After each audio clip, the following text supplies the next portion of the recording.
sebagai pegangan kita, sehingga dalam ibadah kita itu bisa bermanfaat untuk kita, bisa mendapatkan.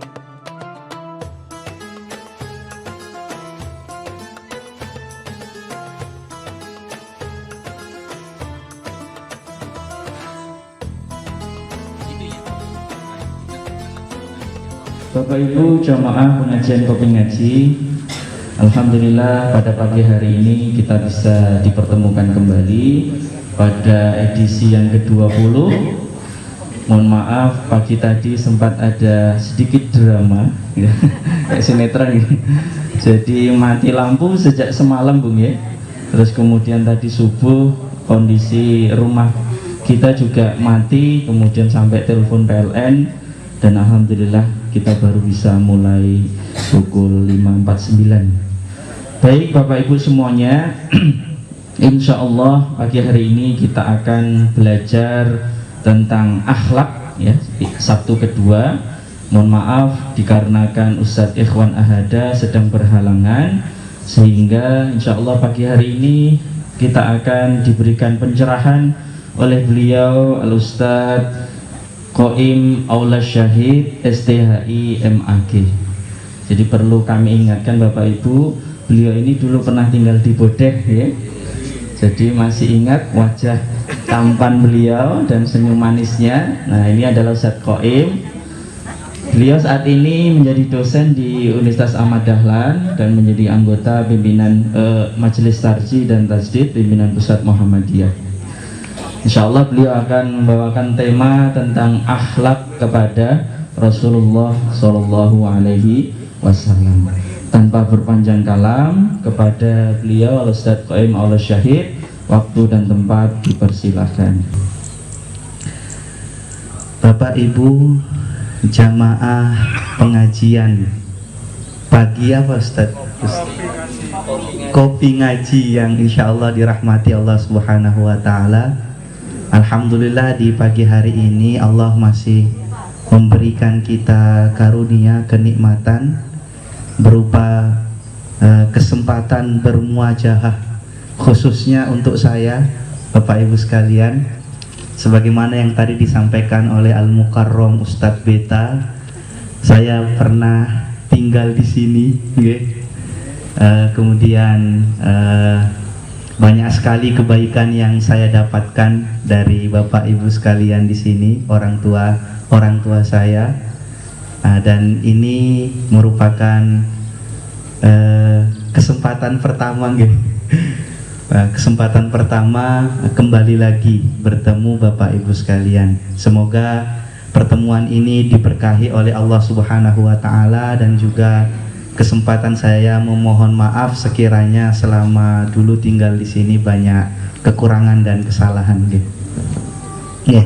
Bapak Ibu sekalian yang berbahagia, ini saya diamanahkan oleh Ustadz Beta. Sebenarnya mengisi di sini itu ada tekanan tersendiri Bapak Ibu sekalian.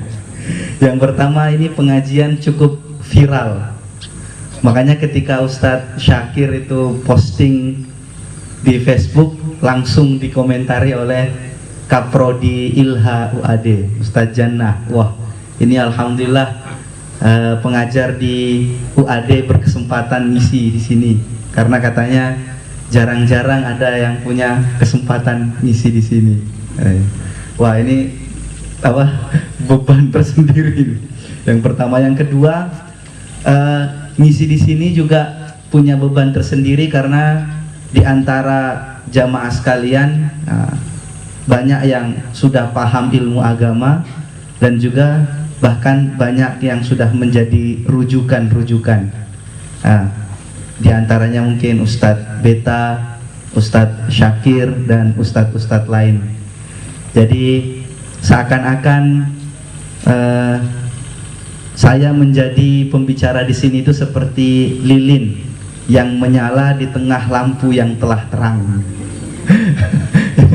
Rasa-rasanya cukup sia-sia Bapak Ibu sekalian.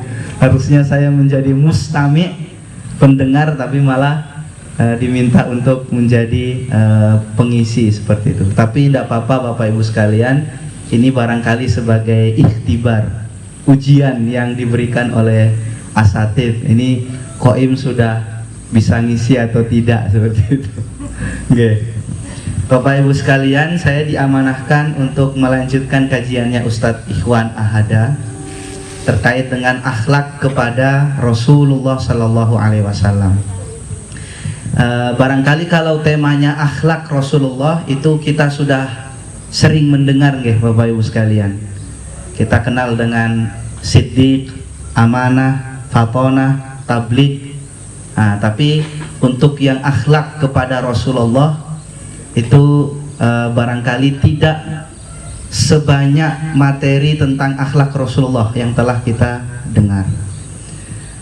Kalau Bapak Ibu sekalian pernah membaca tulisan dari Allahu Yarham Buya Yunahar Ilyas mengenai kuliah akhlak, di situ memang dibahas Bapak Ibu sekalian mengenai akhlak-akhlak mukmin kepada Rasulullah Sallallahu Alaihi Wasallam.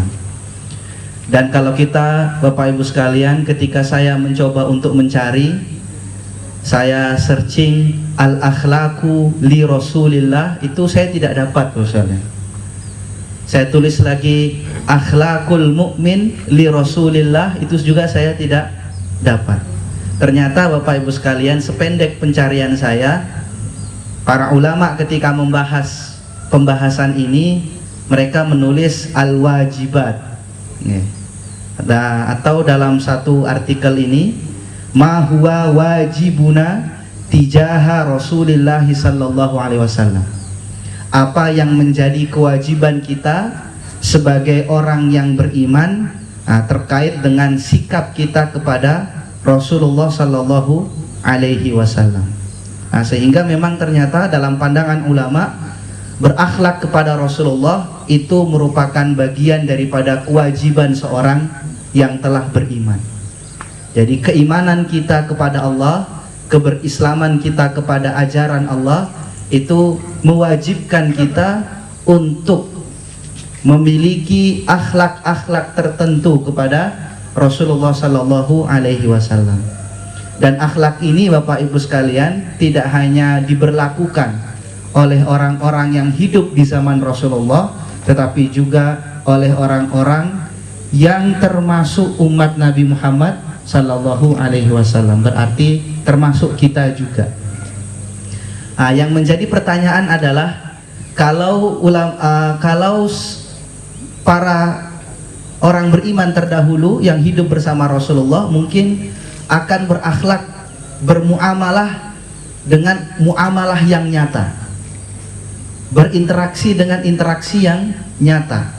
Karena para sahabat atau orang-orang yang hidup di masa Rasulullah itu memang mendapati Rasulullah masih hidup. Sehingga akhlak-akhlak itu tercermin dalam kegiatan sehari-hari mereka, pri kehidupan mereka. Nah, yang menjadi persoalan atau pertanyaan bagi kita adalah bagaimana dengan umat Nabi Muhammad seperti kita ini yang tidak mendapati Rasulullah hidup, yang dimana Rasulullah tidak beraktivitas di sekitar kehidupan kita. Bagaimana akhlak kita? Apa kewajiban kita kepada Rasulullah SAW yang telah wafat itu? Inilah kemudian yang menjadi concern tulisan para ulama terkait dengan pembahasan ini, yang insya Allah di pagi hari ini akan kita bahas secara sederhana Bapak Ibu sekalian. Jadi sifatnya saya ini cuma membacakan yang sudah ditulis, karena saya juga dalam rangka belajar ini Bapak Ibu sekalian. Nah, di tulisan tadi Bapak Ibu sekalian itu ditulis oleh Syekh Anas Muhammad Al-Anam. Beliau mengawali tulisannya dengan sebuah firman Allah. Kalau tidak salah di surat Al-Fath ayat 9. Allah Subhanahu wa taala berfirman, "Inna arsalnaka syahidan wa mubasysyiran wa nadhiran." Sesungguhnya kami mengutus engkau wahai Muhammad syahidan. Syahidan di sini adalah sebagai saksi ala ummatihi alaihi salam, kepada umatnya Nabi sallallahu alaihi wasallam.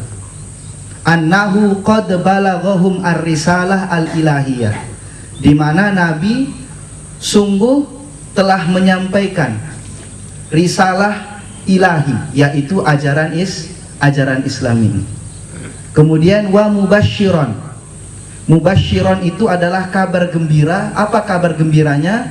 Tabsyirul mu'min bil jannah, di mana Allah mengutus Rasul sebagai saksi atas telah disampaikannya risalah Nabi, dan juga sebagai pemberi kabar gembira bagi orang-orang beriman bahwa ganjaran dari keimanan mereka adalah surga jannatun na'im yang disediakan Allah.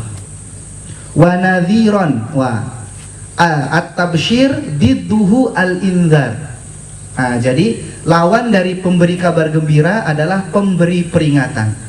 Jadi kalau yang awal itu adalah memberi kabar gembira atas ganjaran positif dari keimanan, maka memberi peringatan itu adalah memberitahukan sebagai sebuah bentuk peringatan atas orang-orang yang mengingkari keimanan kepada Allah, bahwa mereka akan diberikan balasan yang sepadan dengan surga, yaitu neraka. Litu'minu, agar supaya apa? Agar supaya kalian, wahai orang-orang yang beriman atau yang mengetahui risalah ini, beriman kepada Allah, wa rasulihi, dan beriman kepada Rasulullah, wa tu'adziruhu wa tuwakkiruhu wa tusabbihuhu bukratan wa asila, dan juga kalian al-ijlal wa nusrah, katanya, memuliakan Rasul, menolong Rasul, mengagungkan Rasul, dan juga bertasbih memuji Allah di pagi dan di petang hari. Nah, Bapak Ibu sekalian, ayat ini Bapak Ibu sekalian, utamanya pada kalimat wa tu'azziruhu wa tuwaqqiruhu, itu menjadi prinsip dasar di mana kita memang wajib untuk berakhlak kepada Rasulullah Sallallahu Alaihi Wasallam. Jadi tidak hanya sebatas keimanan kita kepada Rasul. Kata Syekh Al-Anam tadi ini, jadi seorang mukmin tidak cukup hanya menyatakan keberimanan kepada Rasul, tetapi keberimanan itu berdampak kepada atau berkonsekuensi kepada kewajiban-kewajiban yang lain sebagai bukti atas keimanannya kepada Rasulullah Sallallahu Alaihi Wasallam. Andaikan kewajiban orang beriman kepada Rasul hanya beriman saja, maka tentu Allah tidak akan berfirman wa tu'azziruhu wa tuwakkiruhu. Cukup litu'minu billahi wa rasulihi, cukup itu saja katanya. Tapi ternyata Allah meminta yang lebih. Allah memberikan kewajiban yang lebih. Tu'azziruhu tuwakkiruhu. Nah, seperti itu. Kalau sahabat terdahulu, tu'azziruhunya sudah jelas Bapak sekalian. Jadi menolong dalam setiap perjuangan Nabi, peperangan Nabi, dakwah Nabi, para sahabat, orang-orang yang hidup di sekitar Nabi sudah mengorbankan dirinya, hartanya, keluarganya untuk menunjukkan atau membuktikan keimanan mereka kepada Nabi Sallallahu Alaihi Wasallam. Nah, tinggal ayat ini tidak berlaku khusus. Tidak hanya berlaku kepada para sahabat tadi, tetapi juga berlaku kepada kita. Al-ibrah fi hadhil ayah yadullu alal umum, tadullu alal umum. Ungkapan di dalam ayat ini menunjukkan kepada pemberlakuannya secara umum, termasuk kita juga Bapak Ibu sekalian. Nah, makanya Bapak Ibu sekalian, kewajiban-kewajiban kita dari tu'azziruhu wa tuwaqqiruhu itu menjadi beberapa poin menurut Syekh Anas Muhammad Al-Anami. Yang pertama ialah al-imanu al-jazimu, al-jazim, yang pasti, keyakinan yang pasti, sudah tidak tergoyahkan lagi, tidak perlu dibuktikan dengan hal-hal yang sifatnya saintifik. Saintifik hanya membuktikan atau memberikan kekuatan, penguat kita. Misalnya kita belajar banyak hal terkait Rasulullah, itu hanya menjadi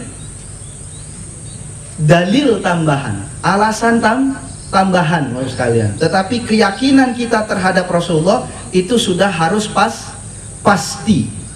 Karena pengetahuan terhadap Rasulullah disampaikan melalui khobar shadiq. Khobar shadiq itu kabar yang pasti benarnya Bapak Ibu sekalian. Jadi orang beriman itu Bapak Ibu sekalian, tingkatan pengetahuannya itu yang paling tinggi itu adalah khobar shadiq. Bukan dari akal Bapak sekalian, bukan. Akal itu mungkin dari tingkatan kedua atau tingkatan yang keberapa. Tetapi bagi orang beriman, pengetahuan yang paling tinggi itu adalah kabar yang sudah pasti benar. Kabar yang sudah pasti benar ini adalah ayatul Quran, ayat-ayat Al-Quran, dan sunnah Nabi yang makbul, yang dapat diterima. Ini khobar shadiqnya orang beriman. Jadi ketika ayat Al-Quran sudah mengatakan Rasul itu, Muhammad itu adalah Nabi dan Rasul Allah, berarti pengetahuan ini adalah pengetahuan yang paling atas, karena dia dilegitimasi oleh ayat Al-Quran. Maka itu akhlak kita yang pertama. Jadi punya keimanan pasti bahwa Rasul Nabi Muhammad itu adalah Rasul Allah yang nyata. Wa annahu khatimul anbiya'i wal mursalin. Nah, ini juga kalian. Keimanan kita juga menuntut kita bahwa kita yakin bahwa Rasul itu, Nabi itu, Nabi Muhammad itu adalah Rasul dan juga penutup para Nabi. Nah, gitu. Jadi beliau adalah penutup para Nabi dan Rasul. Nah, jadi berdasarkan ini maka konsekuensi keimanan kita, kalau ada orang yang meyakini atau kalau ada faham yang menyatakan ada Rasul atau ada Nabi setelah Nabi Muhammad, berarti dia telah keluar daripada keimanan yang diakui oleh syariat Islam yang benar. Wa anna dinahu akmalul adyan wa atammuha, katanya.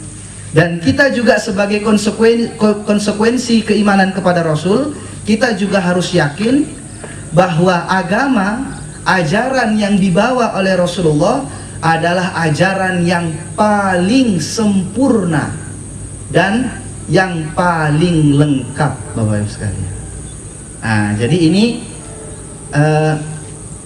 kesempurnaan atas keimanan kita kepada Rasulullah, salah satunya adalah kita meyakini bahwa apa yang dibawa oleh Rasulullah itulah yang paling sempurna dan yang paling lengkap. Karena sifatnya Islam terhadap ajaran-ajaran lain salah satunya adalah penyempurna dan yang memperbaiki Bapak Ibu sekalian. Kemudian wa annahu safwatullah min khalqihi. Kita juga harus yakin, kita harus beriman bahwa Nabi itu adalah orang yang dipilih oleh Allah dari seluruh makhluk, dari seluruh manusia yang ada.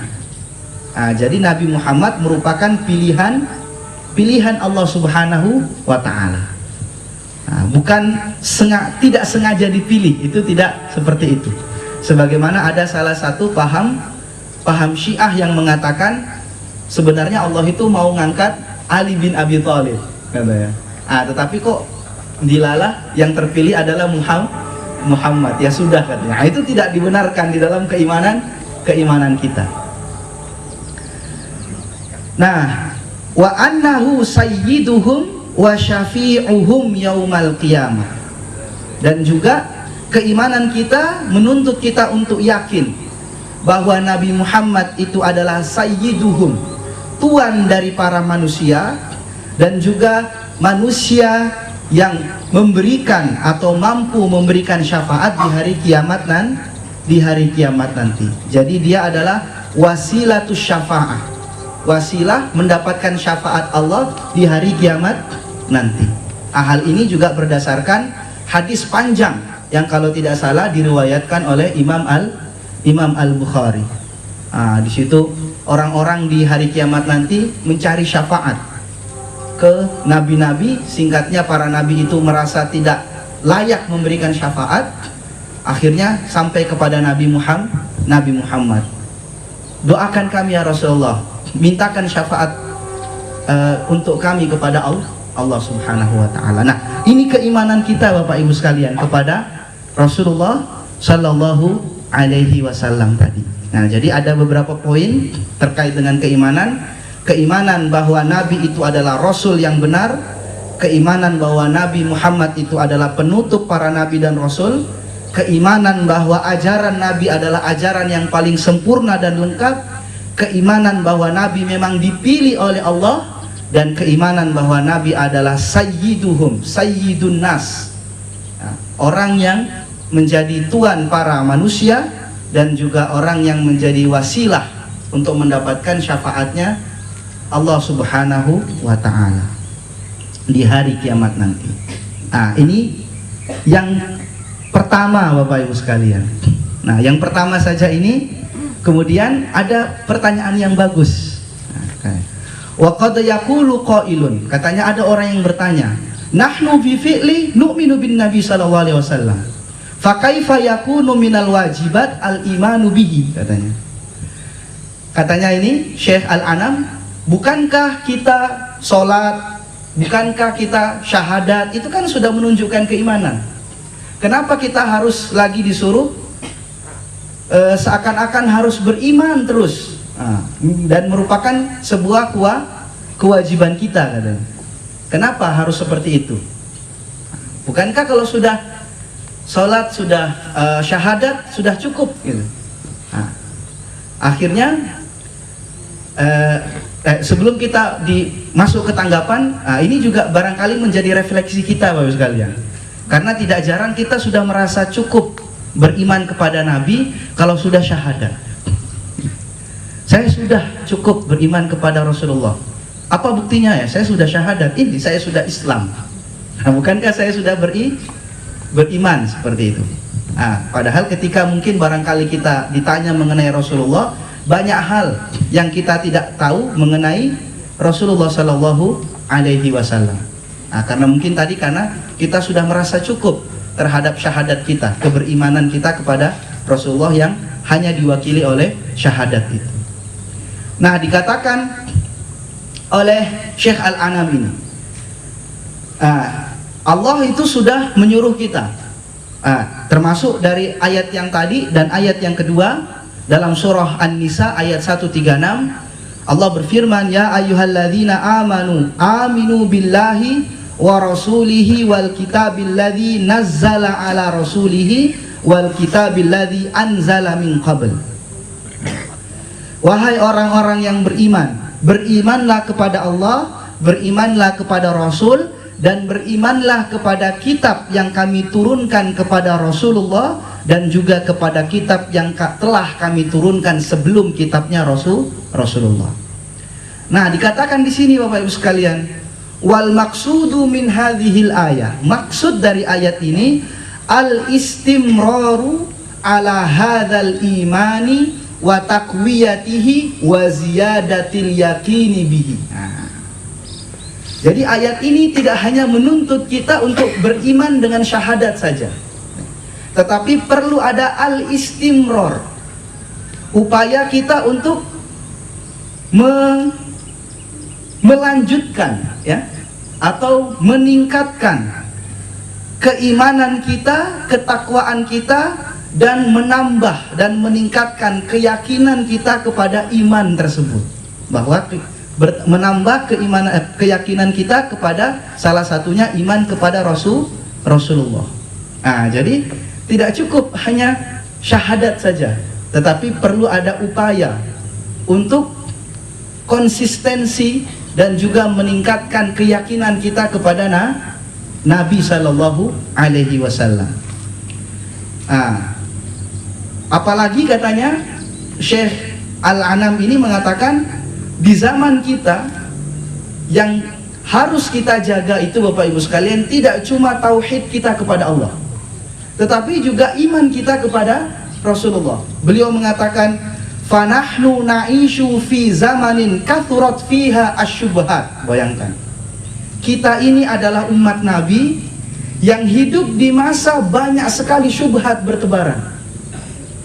Tidak hanya syubhat soal iman kepada Allah, tidak hanya syubhat soal akidah tauhid, tetapi juga syubhat pada persoalan iman kita kepada Rasulullah Sallallahu Alaihi Wasallam.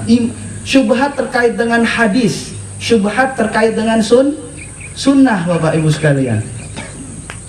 Ada dulu perdebatan mengenai orang beriman itu cukup hanya dengan Al-Quran, tidak perlu dengan sunnah Nabi. Apa buktinya?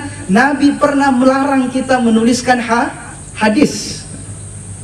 Ya, jadi waman kataba anni ghairal Quran falyamhu, katanya. Barang siapa yang menulis dariku selain dari Al-Quran, hapus. Kok bisa-bisanya, berani-beraninya kita menulis hadis, padahal Rasulullah melarang kita menulis hadis. Nah, bayangkan coba kalian. Ini hadis loh, padahal dia melarang kita untuk mengikuti hadis, dia mengutip hadis sekalian. Nah, ini syubhat lagi. Syubhat baru misalnya yang dikatakan oleh yang dianggap oleh sebagai cendekiawan kontemporer, mengatakan sunnah itu adalah praktek keberislaman yang hanya cocok di masa Nabi, tidak cocok di masa kita, sehingga kita umat Islam di zaman sekarang bisa membuat sunnah yang baru. Bayangkan misalnya, ini syubhat. Kalau kita tidak menambah keyakinan kita kepada Nabi, keimanan kita kepada Nabi, bisa jadi kita termakan syubhat ini. Bapak Ibu sekalian, ketika saya masih jadi tolabah PUTM, ada website Freedom Faith. Website Freedom Faith yang isinya komik-komik yang menghina Rasulullah. Yang mana komik-komik ini Bapak Ibu sekalian berdasarkan penjelasan-penjelasan yang disampaikan oleh orientalis. Yang orientalis itu menganggap bahwa Rasulullah itu punya penyakit psikologis. Bayangkan misalnya, penyakit psikologis. Dianggap Bapak Ibu sekalian, Nabi itu, wa na'udzubillahi min dzalik, tentu kita sangat mengingkari ini. Nabi itu Bapak Ibu sekalian menyembunyikan penyakit ayannya dengan mengatakan ketika mendapatkan penyakit ayan, ketika itu saya mendapatkan wahyu. Bayangkan misalnya. Kan dalam hadis kan dikatakan salah satu ekspresi Nabi ketika mendapatkan wahyu adalah merasa berat nih, berkeringat dingin maksudnya. Menurut orientalis itu sebenarnya itu bukan mendapatkan wahyu, tetapi itu penyakit ayan. Karena malu katanya, akhirnya dia ketika terserang penyakit ayan dia bilang saya lagi mendapatkan wahyu. Bayangkan Bapak sekalian. Yang kedua Bapak Ibu sekalian, tuduhannya Nabi itu nun sewu, punya penyimpangan seksual. Suka sama istri sahabat, suka sama anak kecil di bawah umur. Akhirnya dibuatlah karikatur. Ini coba, kathuro at-ta'nu, bayangkan. Banyak sekali celaan-celaan hinaan kepada Rasulullah. Yang kalau kita tidak menambah keimanan kita kepada Rasulullah, bisa jadi kita termakan atau merasa itu biasa-biasa saja. Makanya di sini wahada yataqallabu minna harasata hadzal iman wa himayatuhu. Dan keadaan-keadaan ini menuntut kepada kita untuk menjaga dan memelihara keimanan kita min antana lahu lauthatul musyakkikina wal mulhidina. Agar apa? Agar supaya kita tidak termakan. Lauthat itu apa ya? Cambukan-cambukan orang-orang yang memberikan keraguan dan syubhat-syubhat yang disampaikan oleh orang-orang yang menyimpang. wa annadhilla bi istimrari talibina likulli ma yaziduna imanan bihi wa yaqinan bi risalatihi.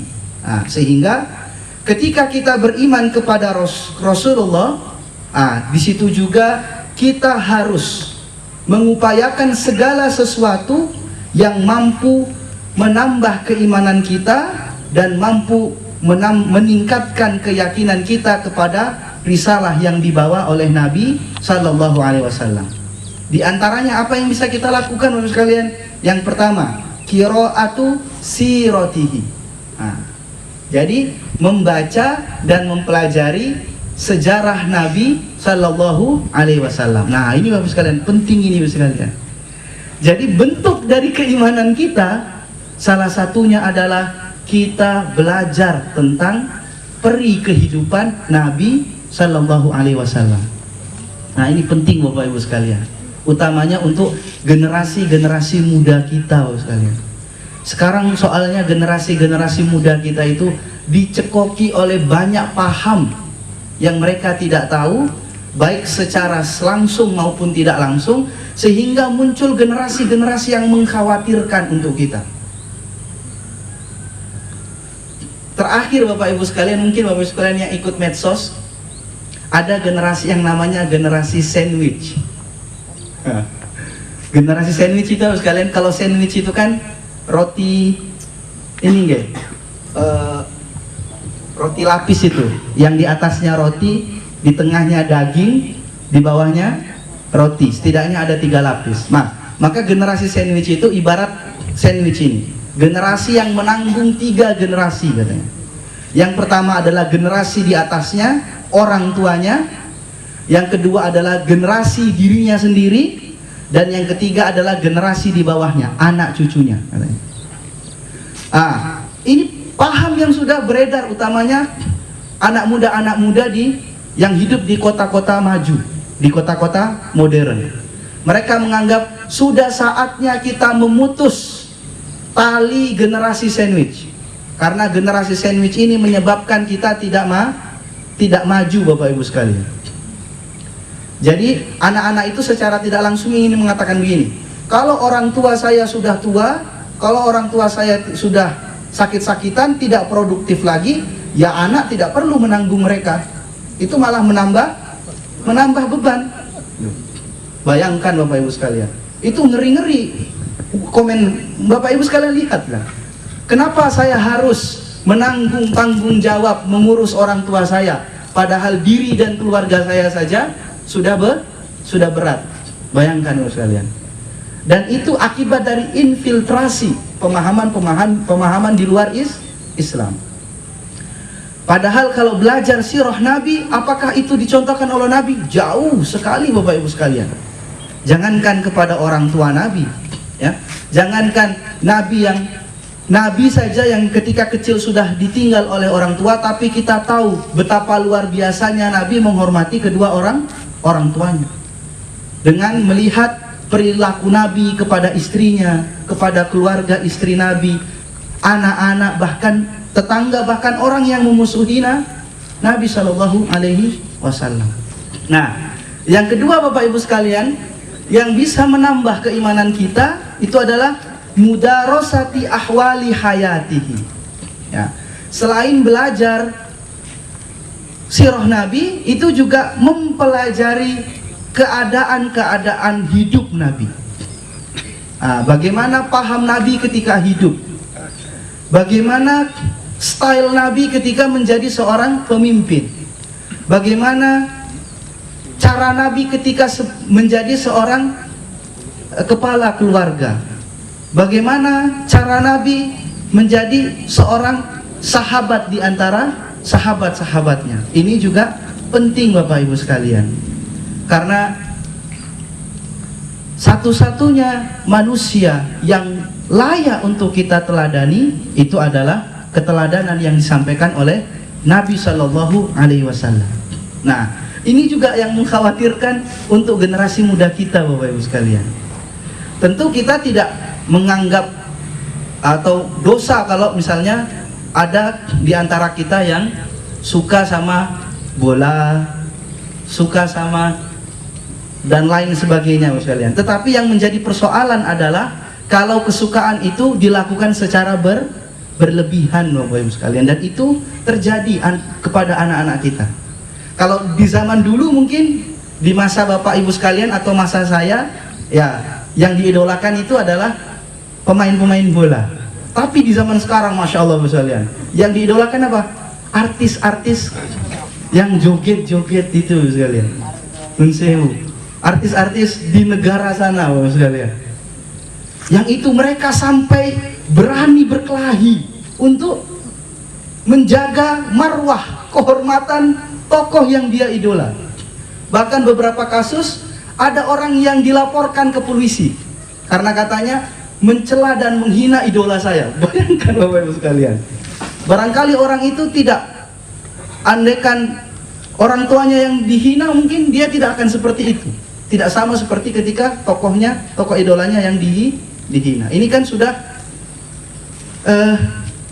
kebiasaan atau style hidup yang sudah sangat jauh daripada apa yang diajarkan oleh Rasulullah. Maka penting Bapak Ibu sekalian untuk mengajarkan kepada diri kita sendiri dan juga kepada generasi muda mengenai ihwal kehidupan para nabi.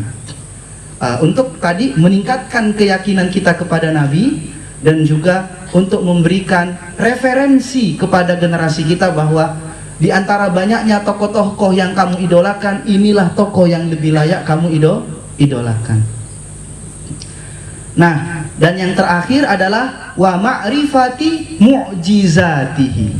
Nah, dan agar menambah keyakinan dan keimanan kita kepada Rasul, katanya Syekh Al-Anam tadi, adalah kita juga berupaya untuk belajar tentang mukjizat Rasulullah Shallallahu Alaihi Wasallam. Khususnya mukjizat apa ini Bapak Ibu sekalian? Al-Quran. Karena dianggap dan memang sudah disepakati oleh para ulama adalah mukjizat terbesar yang diturunkan oleh Allah untuk manusia, yang untuk dijadikan ibrah oleh manusia melalui rasul dan para nabi. Kenapa disebut mukjizat yang terbesar? Di antaranya Bapak Ibu sekalian, Al-Quran itu Bapak Ibu sekalian meskipun tidak superpower, dia kan tidak superpower, tidak bisa dari segi superpowernya itu tidak bisalah dibandingkan dengan mukjizatnya Nabi Isa yang bisa menghidupkan orang, tidak bisa dibandingkan dengan mukjizatnya Nabi Musa yang bisa membelah lautan. Tetapi Bapak Ibu sekalian, kesuperpoweran mukjizat-mukjizat itu tidak ada artinya dibanding Al-Quran. Karena para nabi meskipun punya mukjizat-mukjizat seperti itu, yang mengikuti nabi apa? Hanya segelintir saja, sedikit saja. Sementara Nabi Muhammad SAW, mukjizatnya Al-Quran, pengikutnya luar biasa sampai nanti akhir zaman.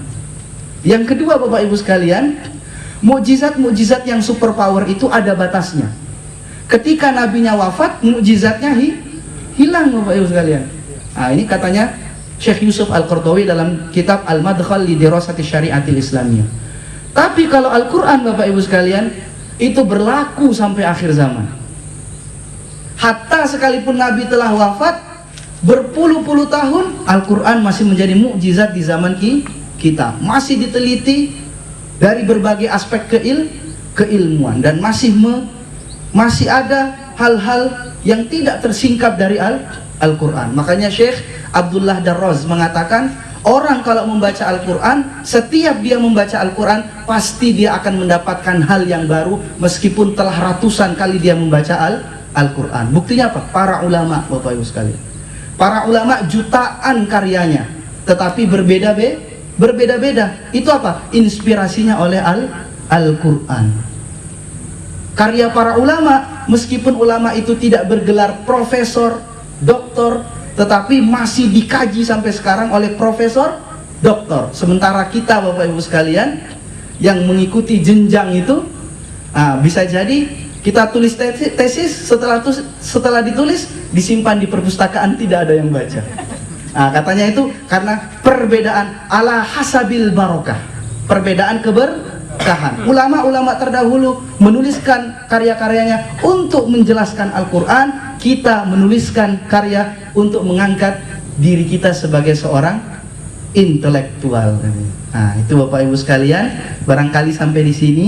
Sebenarnya masih ada poin-poin yang lain, insya Allah akan dipaparkan lebih banyak lagi oleh Ustadz Ikhwan Ahada insya Allah.